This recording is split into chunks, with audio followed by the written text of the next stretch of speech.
After Washington announced an end to family separation of asylum seekers at the border, there was no celebrating in Brownsville, Texas.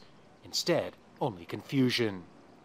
The law states families seeking asylum that are arrested in the U.S. can only be kept together in detention for 20 days. Trump's legal team says they'll go to court to try to extend that. And the so-called zero-tolerance policy, it remains in place. So there is no change in policy on arresting asylum seekers and charging them with a crime. The thing that concerns us the most is that ultimately what this will result in, as far as we can tell, is indefinite detainment of families. Sounds like you don't think this is the solution. Absolutely not.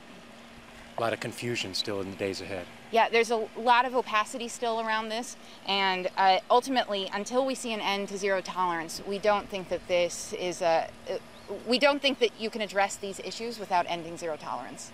With not enough shelters or detention facilities to house everyone, tent city detention centers for children like this one in a remote desert area near El Paso, Texas, will remain for now. Conditions are difficult. Temperatures can reach 42 degrees Celsius. And in Brownsville, outside this shelter detention center housing hundreds of kids, no sign of being reunited with their parents.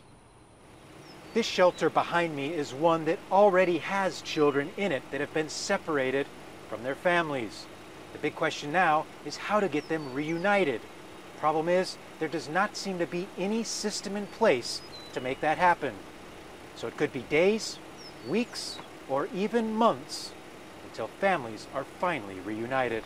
Activists here remain baffled by what's going on, saying the hellish situation is just giving way to another.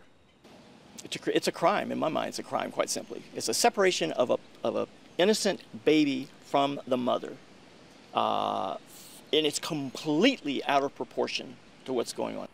In Washington, relief perhaps after Trump's move to curtail the growing storm clouds his separation policy has brought over his presidency.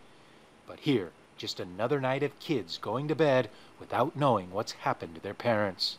Gabriel Elizondo, Al Jazeera, Brownsville, Texas.